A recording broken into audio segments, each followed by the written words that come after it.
यह कहानी 2 साल पहले की है, जब मैं कॉलेज में इंटरमीडिएट में नामांकन किया था। मैंने थोड़ी उम्र गुजार देने के बाद पढ़ाई शुरू की थी। आपको बता दें कि जिस समय मैं इंटरमीडिएट में पढ़ाई कर रहा था, उस समय मेरी उम्र 19 साल थी। मैं जब इंटरमीडिएट में अपना नामांकन कराया था और अपनी प्रथम साल का एग्ज़ाम देने के लिए तैयारियां कर रहा था, एक दिन मेरे घर के बाहर एक डाकिया आवाज़ देता है। जब मेरी मम्मी दरवाज़ा खोलती है तो डाकिया कहता है कि आपके बेटे का नाम आनंद है, उसके लिए एक पत्र आया है। कहीं से अगर रो आनंदी है तो कृपया करके उसे बोला ही है। मेरी माँ मुझे आवाज़ देती है और कहती है कि तुम्हारे लिए कोई पत्र आया है, कहीं से डाकिया से जाकर ले लो।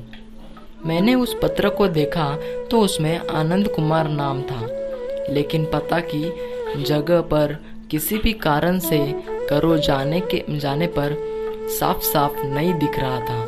ऐसे में पते के स्थान पर क्या पता लिखा था कुछ समझ में नहीं आ रहा था, लेकिन मेरे शहर का पिन कोड लास्ट में लिखा हुआ था।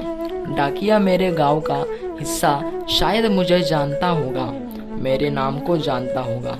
इसी कारण से किसी और का पत्थर मेरे हवाले कर कर चला गया था। जब मैंने उस पत्र को खोला तो वह एक प्रेम पत्र था, जिसमें एक लड़की अपने प्रेमी को लिखा था। लड़की अपने प्रेम पत्र में लिखती है कि जानू, क्या आपको मेरी याद नहीं आती?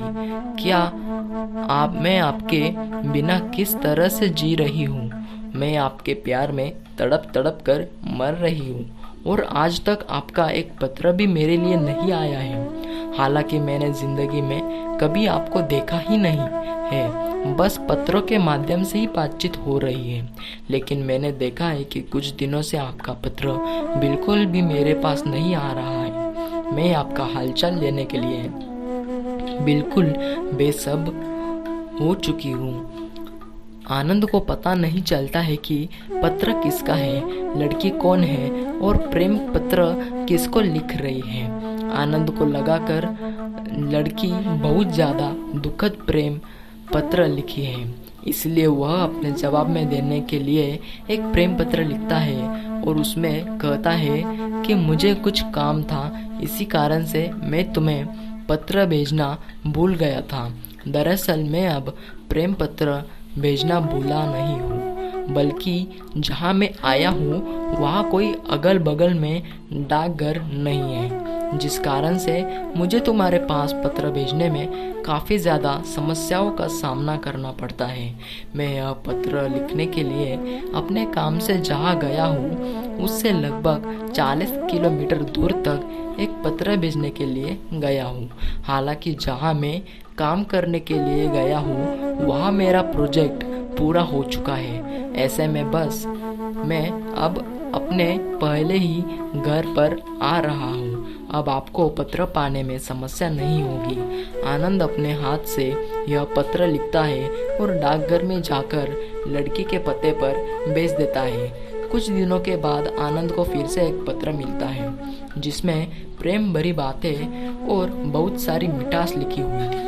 आनंद को यह सब पढ़ने में बहुत मज़ा आ रहा था, जिस कारण से वह और एक पत्र लिखकर उस लड़की के पते पर भेज दिया था।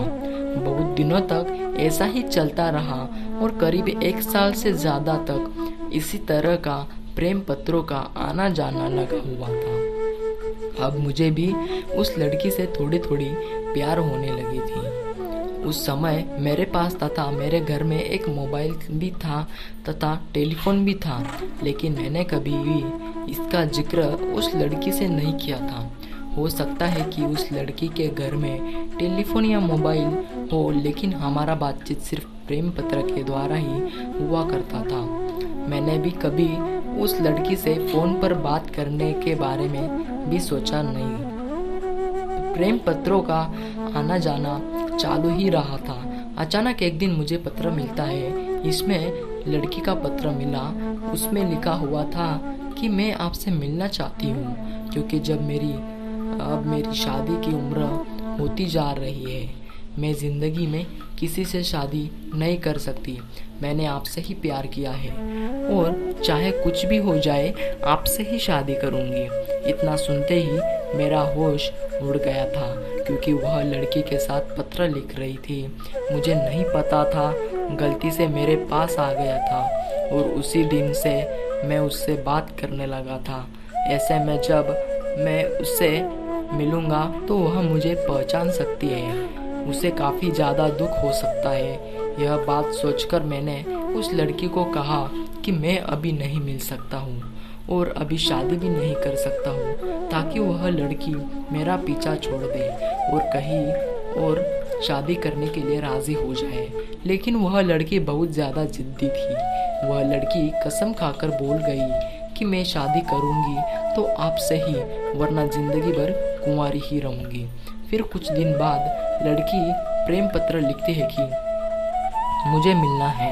मैं अब सोच लेता हूँ कि जो होगा देखा जाएगा, चलो एक बार मिलने का प्रयास करते हैं।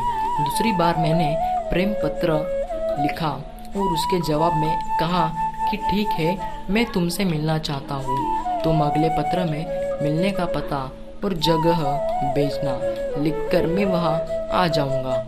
लड़की ऐसा ही करती है। वह पत्र के जवाब में किसी खास तारीख को किसी खास जगह पर किसी खास समय पर उसे बुलाने के बारे में प्रेम पत्र लिखकर भेज देता है। जिस दिन लड़की उससे मिलना चाह रही थी, उस दिन मैं बिल्कुल ही अच्छे अच्छे कपड़े पहनकर उस जगह पर लड़की से मिलने चला गया था। लड़की उस जगह पर पहले ही आ चुकी थी। मैं काफ़ी लेट से गया था। मुझे लग रहा था कि उस लड़की को आने में ज़्यादा लेट हो जाएगी, क्योंकि मुझे पता भी नहीं था कि उस लड़की का कर्मा से कितना दूर है। इसी कारण से मुझे थोड़ा लेट ही पहुंचना था। जैसे ही मैं उस जगह पर पहुंचा तो देखा कि एक बहुत खूबसूरत लड़की उस जगह पर खड़ी थी।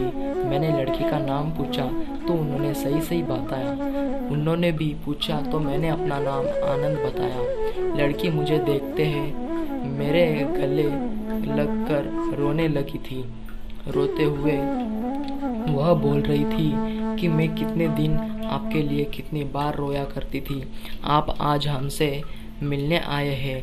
आज के बाद हम दोनों कभी अलग नहीं होंगे। इतना कर लोगी मेरी गले लगकर रोने लगी थी, लेकिन मैंने उसके आंसू पूछते हुए उसे चुप कराया और उसे यह का एहसास दिलाया कि मैं अब उसके बिना कहीं नहीं जाऊंगा। मैं अब उसे प्यार करने के बारे में भी सोच सकता था, क्योंकि मुझे वह लड़की बेहद ही पसंद आई थी। ऐसे में मैं अब भी आपसे बहुत ज़्यादा प्यार करने लगा था और वह लड़की बोल रही थी मुझसे शादी करने के लिए। मैं भी उसे शादी करने के लिए हाँ कर दिया। उन्होंने अपने घर वालों को बताया और वह मेरे घर वालों को बताई है। ऐसे में मेरे घर वाले उसके घर वाले आप एक दूसरे के रिश्ते के बारे में अच्छी तरह से सोच समझ कर मान लिया था। कुछ दिनों में हमारी शादी होने वाली थी।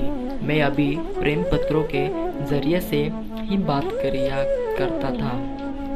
उसके बाद मैंने अपने शहर में आनंद नाम के लड़के को तलाश करने लगा था। मैं सोच रहा था कि आखिरकार है या लड़की जिसको पत्र लिख रही थी वह कौन है और मेरे नाम का शहर में कौन कौन है। फिर वह अचानक आनंद नाम का एक लड़के के घर पर पहुंच गया, लेकिन आनंद घर में नहीं मिला था। उसके माँ बाप घर में थे। आनंद उसके माता पिता से बात करते हैं और कहते हैं कि आप बेटा कहाँ रहता है अभी। यह सुनकर उसके माता पिता रोने लगते हैं और कहते हैं कि मेरे बेटे की उम्र अभी 18 साल की हुई थी। मेरा मिटना पास के एक स्कूल में पढ़ाई करता था और स्कूल जाते वक्त वो से दुर्घटना हो गया और उसकी मृत्यु हो गई थी।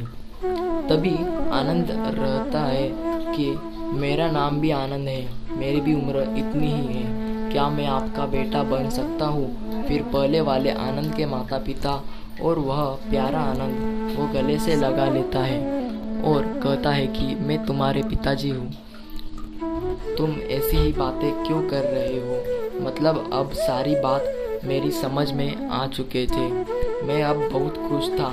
किन मेरे माता पिता, एक माता पिता नहीं बल्कि दो माता पिता मिल गया था। अब मैं रोज़ाना उसके घर जाया करता था, अपने घर में भी रहा करता था। इसी तरह से हम दोनों के बीच में बहुत ज़्यादा गहरी माता पिता तथा बेटे के बीच में ज़्यादा प्यार हो गया था। मेरी शादी करीब आने वाली थी। मैंने अपनी शादी के बारे में दोनों माता पिता को बताया।